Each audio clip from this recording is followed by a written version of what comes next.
Good afternoon, everyone. Thank you for being in attendance for the event that is sponsored by the Scenic Regional Library, and I really appreciate the opportunity that they've given to us to make this presentation. And Lynn already announced the title of it, and so as we get close to entering our third century of Gasconade County, I think it's important that we have knowledge of what happened back in a time that there was nothing written about, because there were no newspapers here in Gasconade County until nearly the end of the Civil War in 1864 and 1865. As some of you know by my name, I grew up in the western part of Gasconade County in Mount Sterling, and there's no written history that remains of those early years in the Gasconade County. And the thing that is interesting about that is that you have to depend a lot on oral history to find out what was going on, and most of that oral history has passed us by. During the first 45 years of Gasconade County, slavery was always in the forefront. And so today I want to talk to you about three stories. There are hundreds of stories like these out there. And so today we're just going to have time, though, to explore three of them. Now, I know there's a bunch of you that always say, I hated history when I was in high school, or even when I was in grade school. When we don't pay attention to history, we don't get the relevance of what happened back then, so that we can understand why things happen today. Missouri became a state because of an event of a congressional act called the Missouri Compromise. It was actually passed in 1819, and Maine became the free state that entered the Union, and Missouri became the slave state. And of course, Maine beat Missouri to the draw. They became a state in the early part of the year, and Missouri, like usual, was late to the draw, and they became a state in August of 1821. So I guess we could say that slavery was set in stone in Gasconade County because of the relevance of the Missouri Compromise. And so I would like to talk to you for a few minutes about a particular family that grew up near Mount Sterling. And they were actually landowners before Missouri was a state. They got their patent from the federal government in 1819. And it's possible that they learned that Missouri was going to enter as a slave state. And so they decided that they would move here from North Carolina. Now, North Carolina is an unusual state. It's over 500 miles in width. And the distance from North Carolina to Missouri is about 650 miles. So it was quite a trek for these folks to move here after they had received their land patent. But we know that early on that they were probably some of the first inhabitants of Gasconade County. Their name was Perkins, Isaac Perkins and Chloe Perkins, and they had a small child, Hiram, that they moved here to Gasconade County with. Now, something kind of unusual that happened with these folks. Not only were they slave owners in North Carolina, but they brought those slaves with them when they moved to Gasconade County. And so it was unusual for slave owners to come here at that time.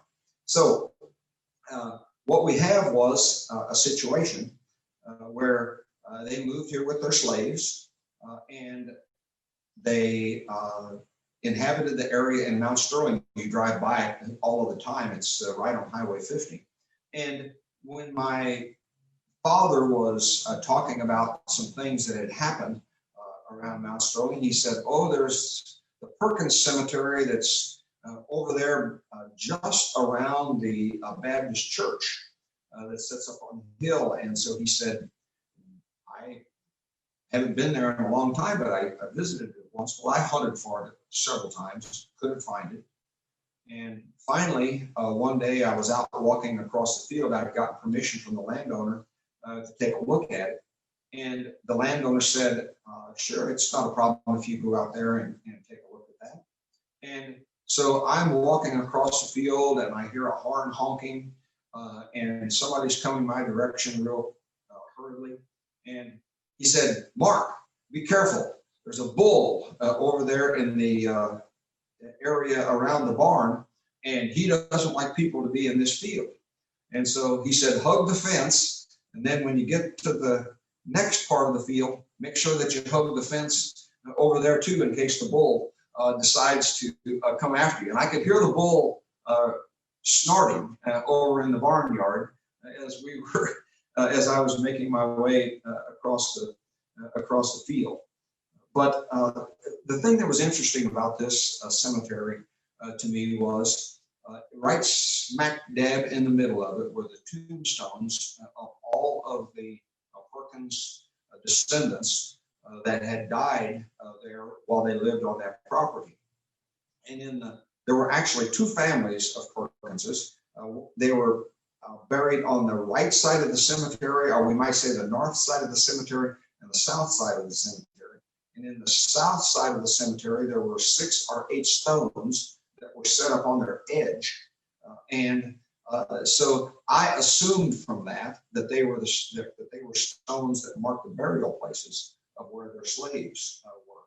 And they were significant slave owners. They owned 12 to 15 slaves all of the time. And up in the northwest corner of the cemetery were stones also that probably marked where the slaves were. Now, when Highway 50 came through there, you know that they rerouted Highway 50.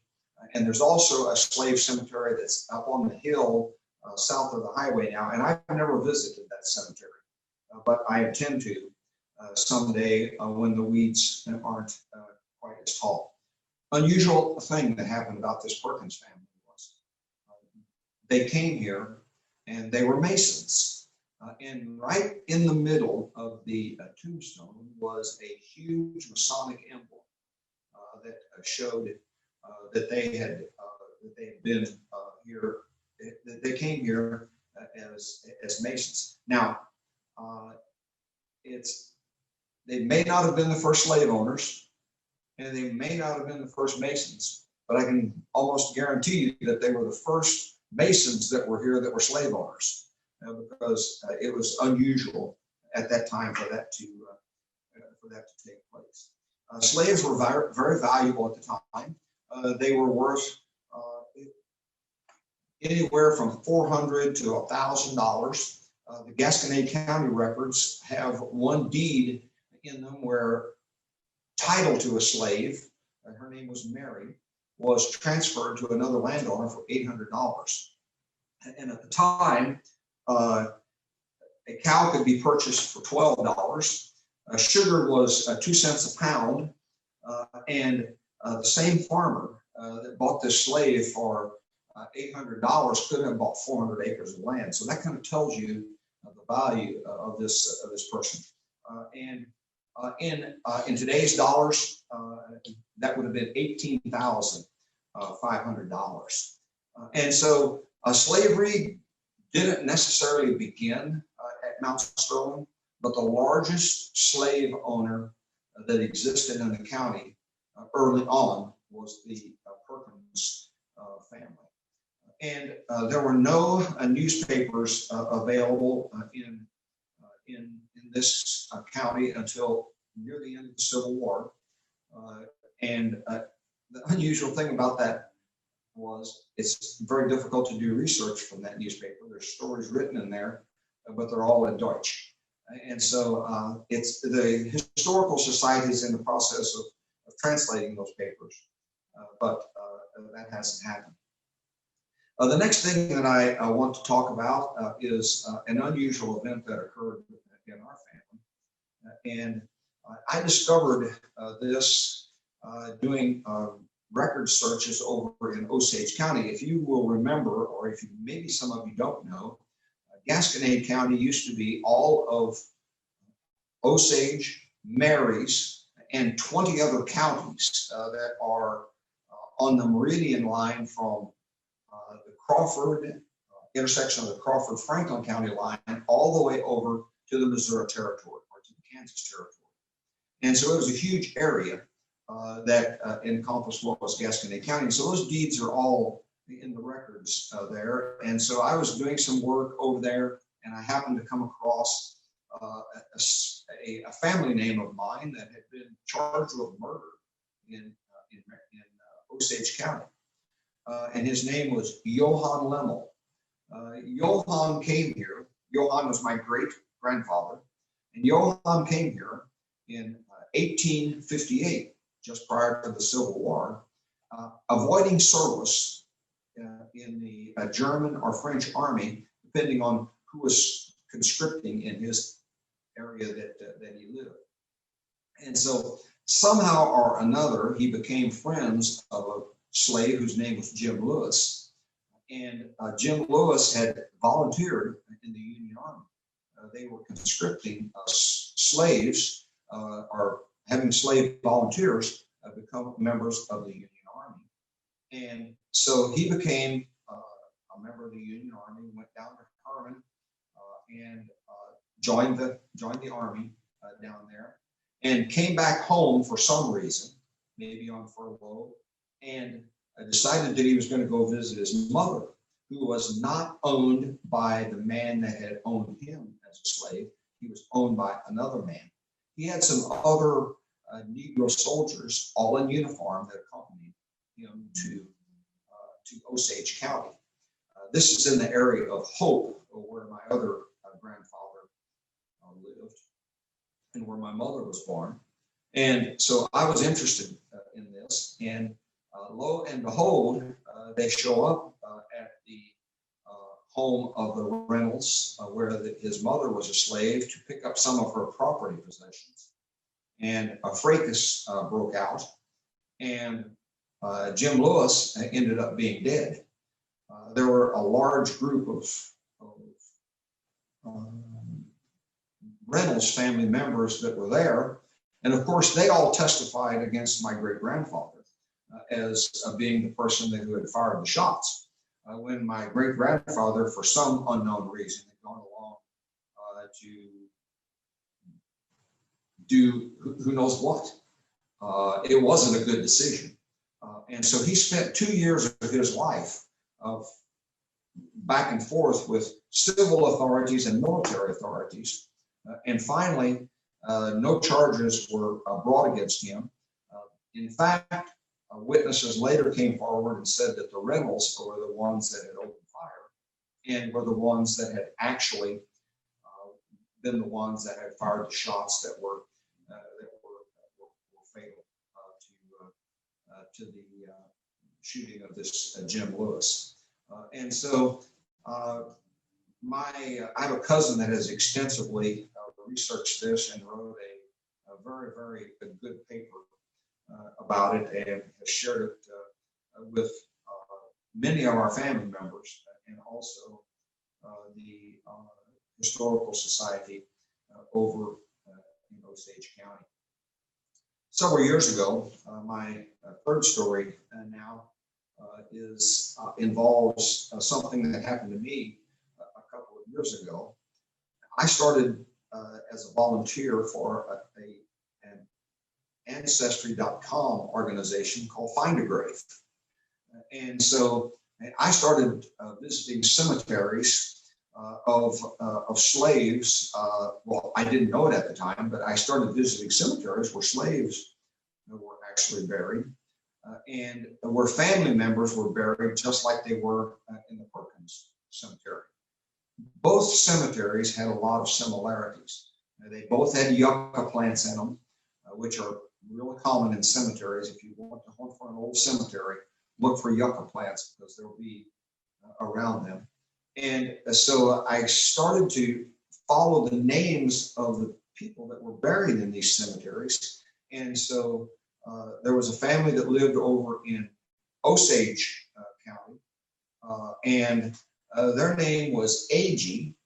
And I had known the Perkins family in Gasconade County. And then I went to another cemetery in Osage County that was had people, slave owners by the name of Lambeth buried there. And what I found was in these cemeteries, I would find a lady by the name of Agee had married a man by the name of Perkins. And a lady by the name of Lambeth had married a male by the name of Agee. And so these slave-owning families were intermarried with each other. And I took some liberties to figure out why that happened. And I decided that probably the slave-owning families were in communication with other, possibly traded slave help while at certain times of the year when certain things needed to be done that weren't happening at other farms. The boys met the girls met the boys, and voila, they were married. And so I thought that was an unusual connection between those folks, the way that it was. And if you want to see some of these names in a cemetery that are intermarried with each other, if you knew the names, if you wanted to go to one cemetery, you could go to the useful cemetery right along Highway 50, and you would see those names of people that were buried there. So it was an interesting thing to do. And now I want to spend a few minutes talking about slaves on the southern end of the county, as my presentation time is winding down for you to start coming up with questions to see if you have any. There was also an extensive number of slave owners that moved into the Missouri River bottom in the 1840s. It was the actual time that they came down. Now, the slave owners that moved down Highway 50 were pretty much all from North Carolina. But the slave owners that were farther north on the Missouri River were from Virginia. And so they brought a different group of people with them. And what I found interesting in this is some of you that didn't watch history back or didn't pay attention to history back when you had an opportunity to.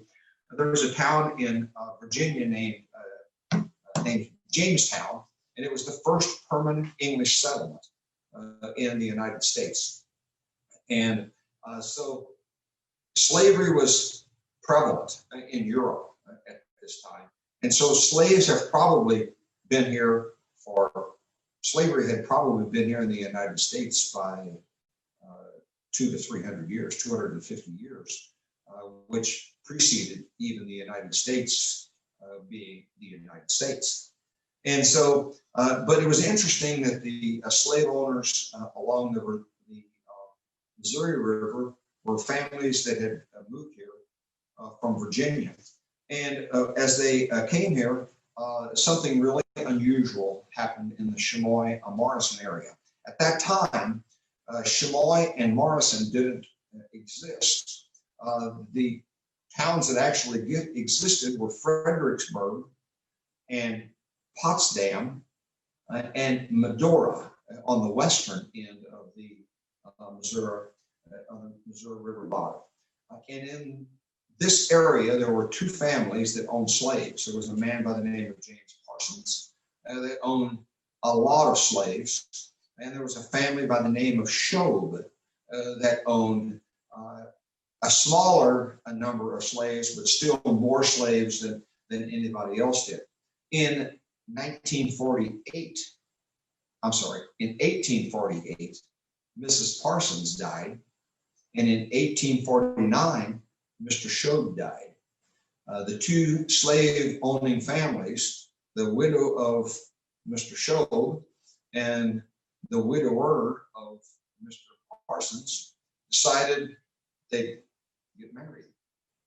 And in the 1850 census, they were the largest slave owner in any county contiguous to Gasconade. Now, that included, obviously, Montgomery, Franklin. It touched Callaway. It touched Cole. It almost touched Boone. And then the counties around the periphery of that had significantly less slave owners, because you got away from land that was not very conducive to requiring a large number of slaves. So in the 1850 slave census that's on Ancestry.com, there are about 100 slaves in Gasconade County, and more than 50 of them were in this one family that lived down in the Chenoy Morrison area. I became very interested in that and interviewed an elderly man that I'd known all of my life. And so I wrote him a letter, and he was kind enough to send a letter back to me. In the 1860 census, slavery had changed completely because something very unusual happened between 1850 and 1860. Both Mrs. Shobe Parsons and Mr. Parsons both died. And it revealed a whole bunch of information of the slaves that they had and how they were cared for, because it became an estate. And those records are in the archives in Gasconade County. And so that's really an interesting historical area to explore because of the oral histories that were out there about slavery. They're all gone. Obviously, the slaves are all deceased, and their families are. If there's oral histories that their families have, I don't know that I've never read of anything that was recorded. So it was really an interesting time in Gasconade County. My grandparents didn't move to Mount Sterling until 1893. And so I don't think that my grandparents ever saw slaves, because there were basically none at that time. Well, they didn't get here anyway until 1857 or 1858. So basically slavery was over at that time. But that would have been an interesting thing to have seen, because there were lots of people that were still alive at the end of the Civil War that saw what slavery was in Gasconade County.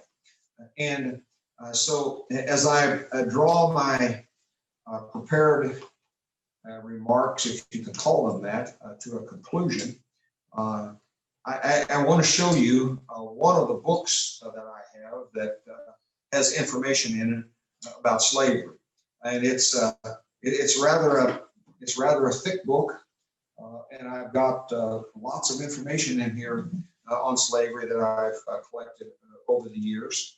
But I want to read one interesting excerpt from it.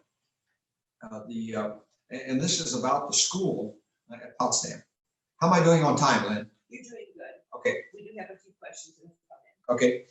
So this is a history of the area around Potsdam, which at the time was named after the famous city where the German monarchs lived in Germany, in Prussia, and it was changed to Persian during World War I because it wasn't cool to be a German in the United States in World War I, so they changed the name from Potsdam to Persian.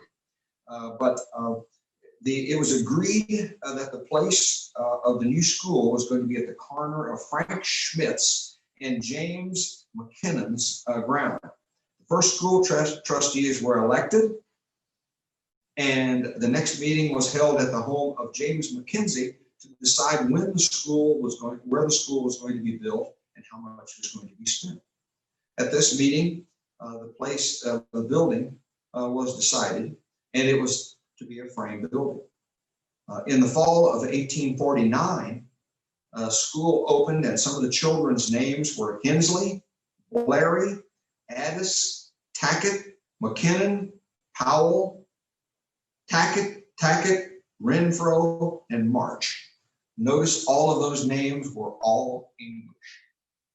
And that was soon to change, and probably part of the reason why Missouri didn't actually become a slave state that withdrew from the Union, because of the strong German sentiment that existed in Missouri that was anti-slavery. But I want to flip back a few pages to something else at the end of this narrative that was written by this ancestor of a friend of mine.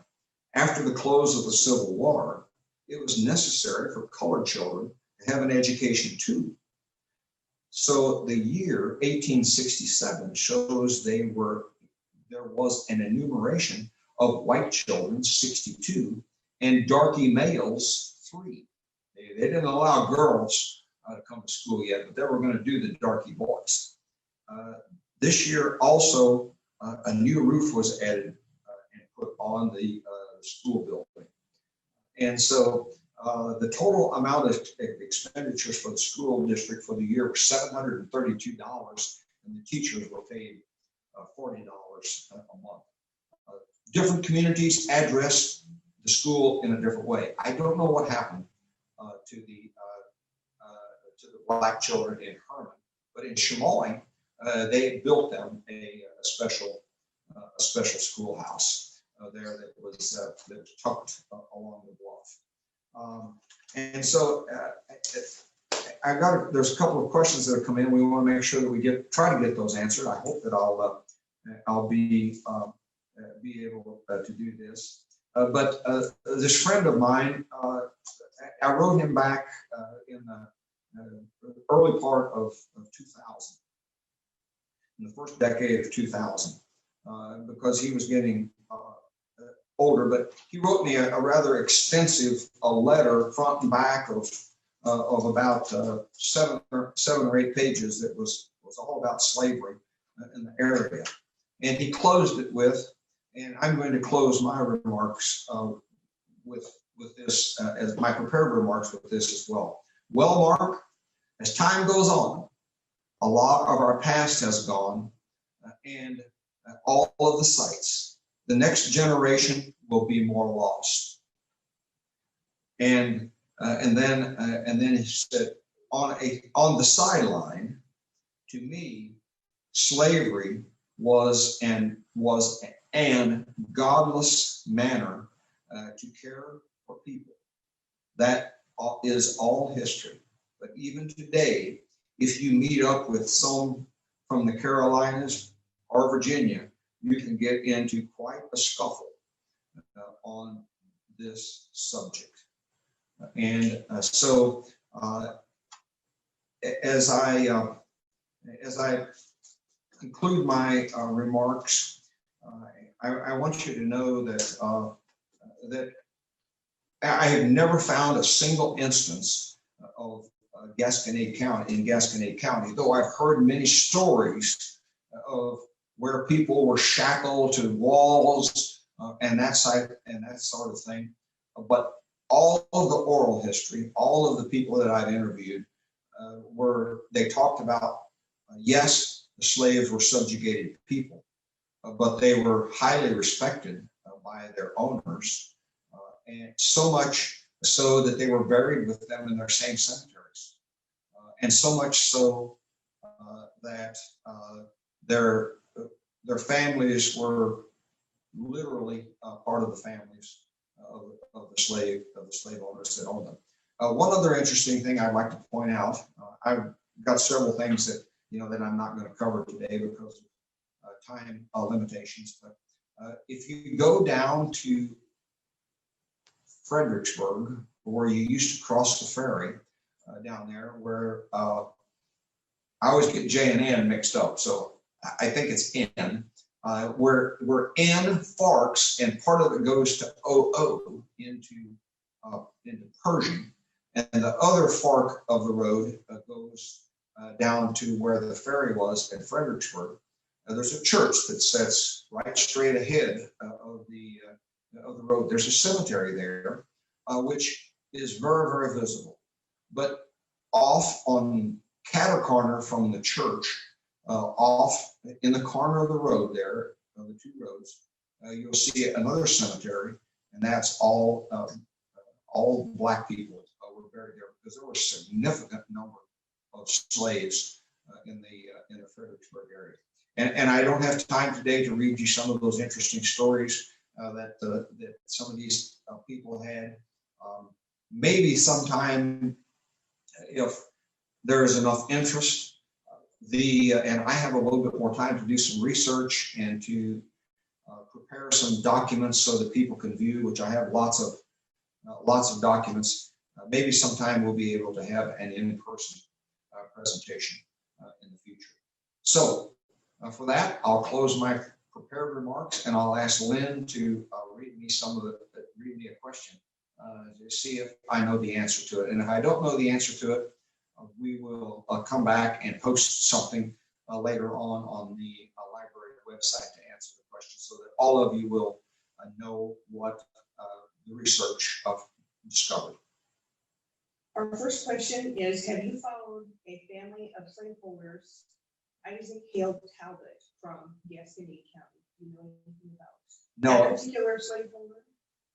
I have not heard of that name, but I will do some research. I thought that I had heard the names of pretty much everybody that was in Gasconade County. Are they for certain that this person was a slaveholder in Gasconade County? I'm not certain. Okay. I'm not certain if they're certain or not. I have another person. Her name is Cindy Holmes Chaddock, and she is out of state. But she said her great grandfather, who lived in Gasconade County, owned a slave. She thinks, has that been of record or no? What is her name? Is Cindy Helm Chaddock, CHADD. I know some people by the name of Helm, and had that been a name, I think I would have recognized it. But I do not recognize that name either. But I will go back and research that information. But for your information, on Ancestry.com, and you can access this for free for a limited number of days. You can go and you can look at the 1860 slave census and the 1850 slave census for the slaves that were of record in the census, and it lists the slave owner, and it lists the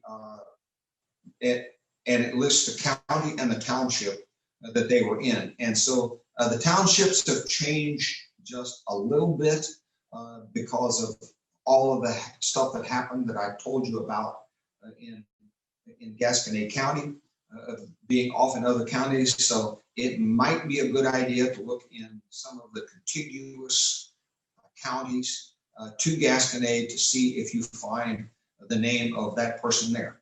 And one other thing that I should point out to you, you cannot depend on the 1850 census and the 1860 census being all conclusive. The only way that you can find out if that person actually lived there was if they moved here between 1850 and 1860. Then you would have to go back and access the assessor's records in the county that you're hunting for to find out whether or not that person existed. And trust me, there were a lot of intervening slave owners that existed in Gasconade County between those 2 years. And another interesting story involved a large family that owned a bunch of slaves that moved away from here after the 1850 census, possibly anticipating that the Civil War was going to come and Missouri might not be a slave state. But that's another story for another day. So we also, here at the library, do have you can sign on with one of our computers and access ancestry.com, because we do have a limited subscription to the Ancestry. So anyone who wants to do some Ancestry lookup can come to the library and use our library, have the library card, get onto our computers and can access that information as well. We're here for them to help look that up. We also have several books that will help you dig deeper for your ancestry in that as well, to help you out in that search. The next question I have is, you talk about is there any specific numbers or quantities? You said there's a lot. They were the highest number of slave owners. They had the highest number of slaves as a slave owner.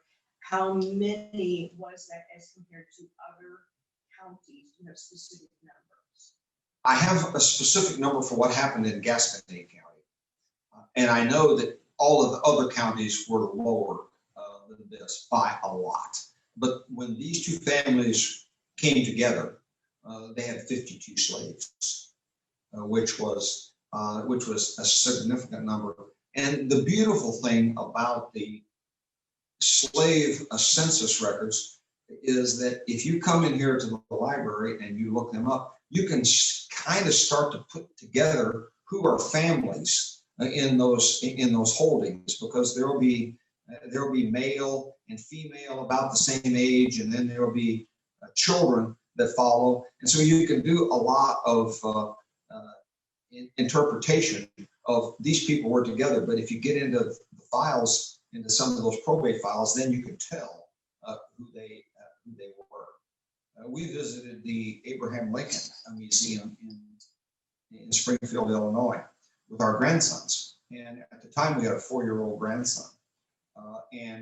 So they had a reenactment of a slave auction that was there. And the first thing that they did was they sold the father. The next thing that they did, they sold the mother. And the third thing that they did, they sold the child. And our 4-year-old grandson grabbed my arm and he said, "Pops, they sold a boy away from his mother." A 4-year-old understood that. And that happened because a 4-year-old male was more valuable than maybe someone older if you had someone to raise them, because they would be able to provide more labor help later on. The person with the question about Talbot said that Talbot was listed as claiming slaves that got away near Herman, Missouri, near Luther's Island in 1862. Okay. Was there a lot of slaves leaving the plantation or leaving the farm during that time period? Because this is pre-Civil War, right? No, 1862 is actually during the Civil War. And this is about the time that I referred to Jim Lewis. This is about the time that he enlisted so yes, there were, and there's a lot of oral history that because of the Missouri River and because of the transportation, that a lot of the slaves escaped Gasconade County and went to there. There are very few incidences in the 1870 census of there being Black people living in Gasconade County. Most of them had gone other places, and McKittrick was an area just across the river on the railroad where people went. And if you look up Luther Island, you'll find that it's on the Missouri River, and kind of I think it's kind of a contested area as to whether or not it's Montgomery County or if it's Gasconade County. So I'm going to remember that Talbot name. And I'm going to see if I can go down and find the assessor's records in Gasconade County for 1861 and 1862 to see if that is actually happening. Now, another myth that I want to set aside here is Abraham Lincoln made an incredible proclamation, and I believe it was in 1863. That was called the Emancipation Proclamation. And it freed the slaves in the states that had withdrawn from the Union. Missouri did not withdraw from the Union, even though it was a slave state.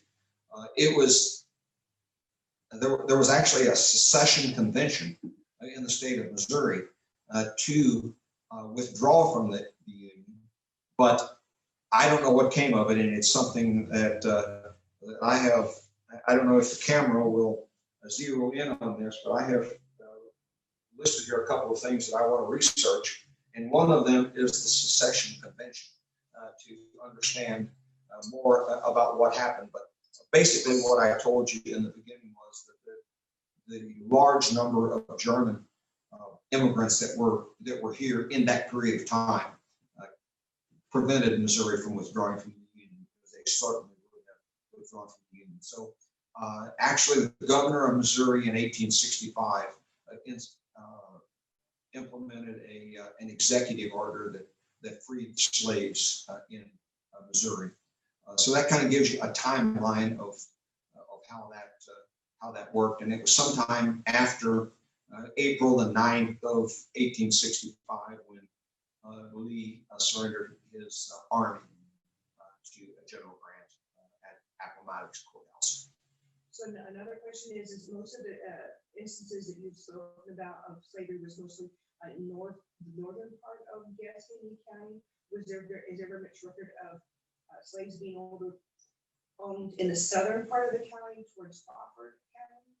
Or was it more? I am really glad. That is an incredible question, because I thought an interesting dynamic that happened between 1860, 1850, and 1860 was the flip-flop.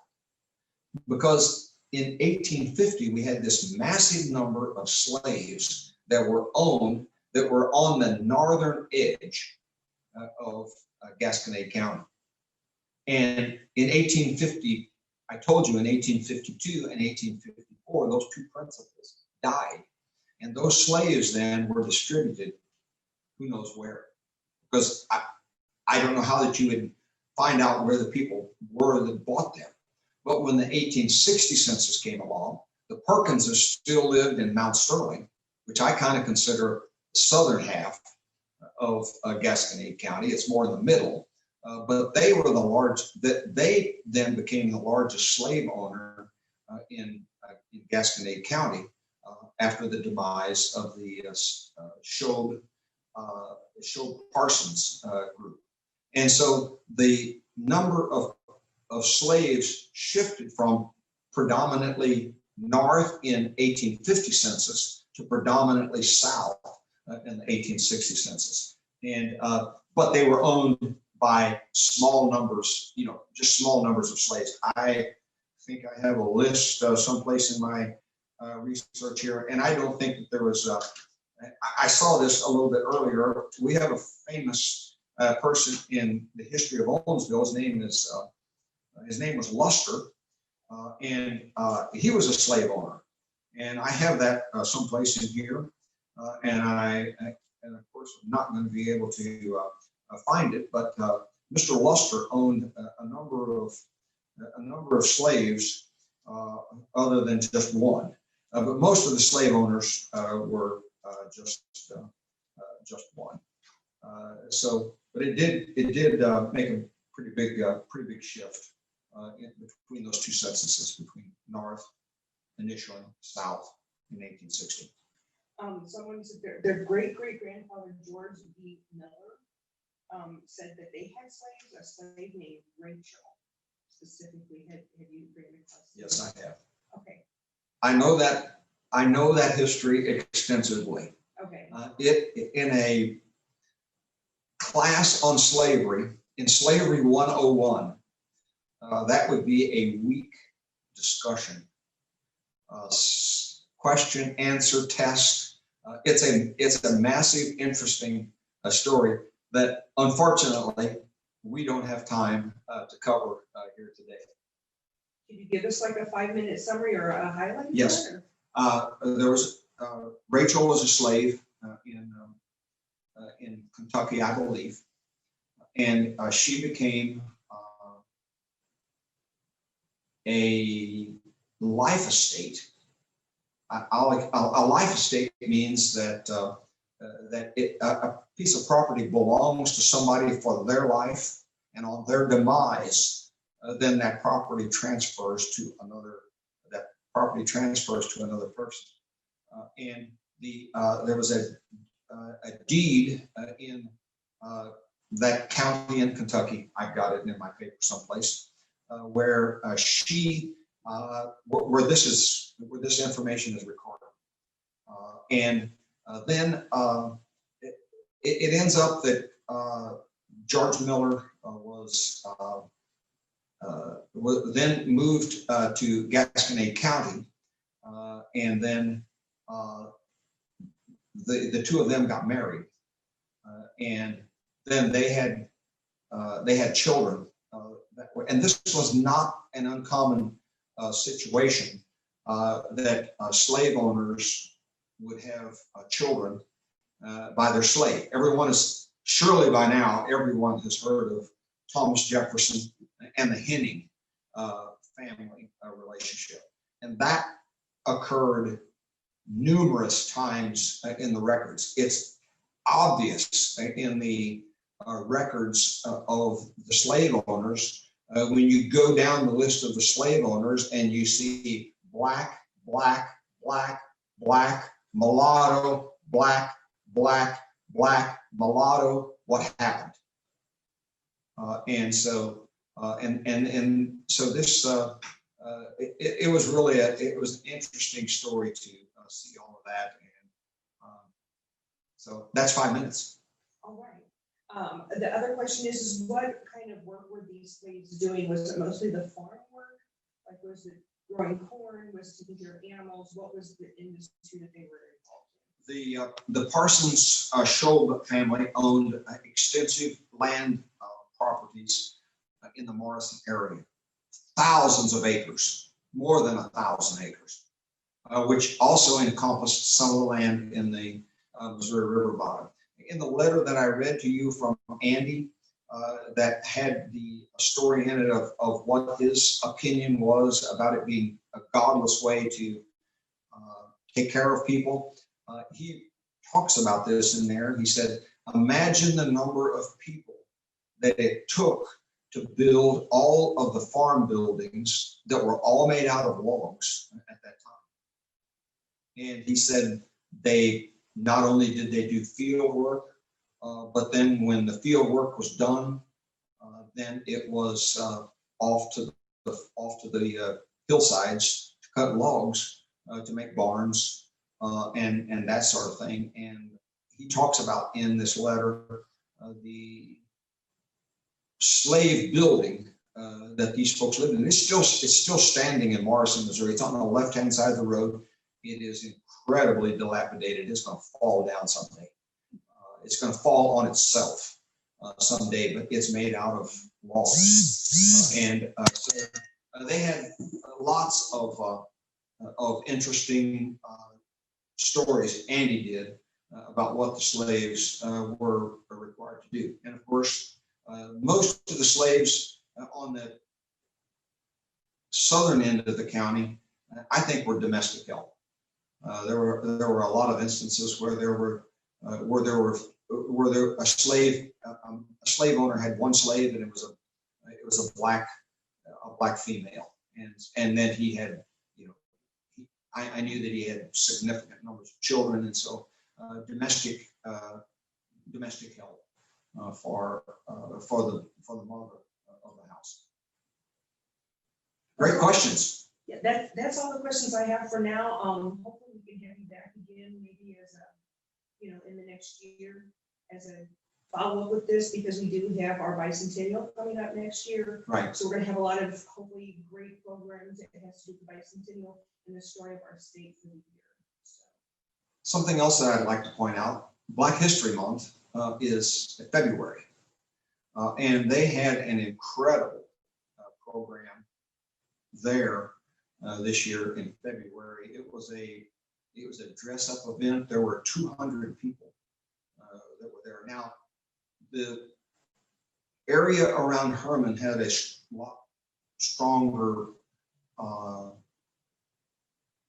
population of people from Germany.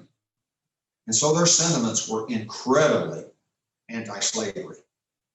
And those clashed with the English names that we saw that were the slave owners in Gasconade County. You very seldom saw a slave owner in Gasconade County that had the name Schaeperkoetter.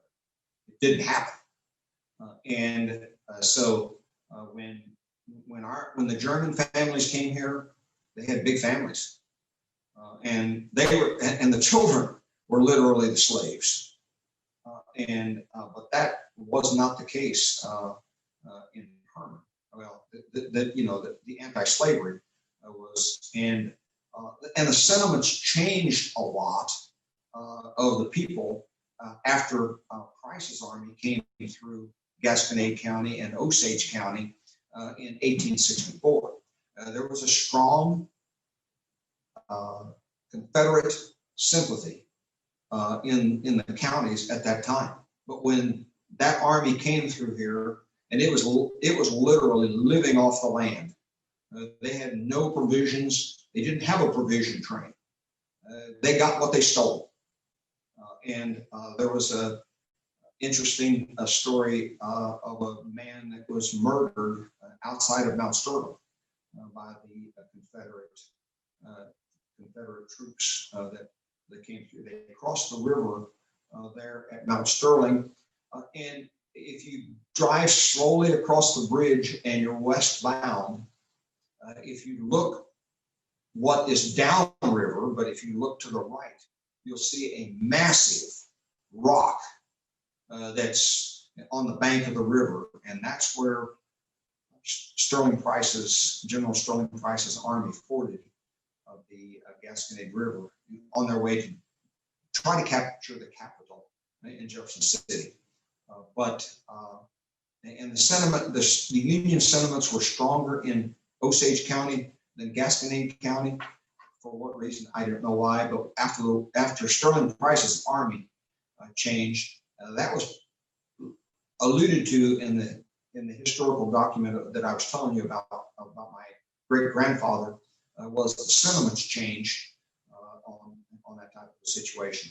So if you have any other questions, you know what to do. Send them to Lynn here at the library, and we'll do some research someday when the archives are reopened, and maybe it'll be next year that there's a vaccine and we're more comfortable of being out and about. But for right now, research is the best place to do it, is to come to the library and go to ancestry.com and do your research there. So thank you for participating today. I hope you found it interesting, and I hope that you have more questions, because questions are what genealogy is all about. You answer one question and you get 2 or 3 more at least. And so, slavery is the very same way, and it's an incredibly interesting subject to me. We really appreciate your presentations today, Mark, and we're glad to have you again in the future. Have a good evening. Thank you very much. I appreciate the opportunity to do it.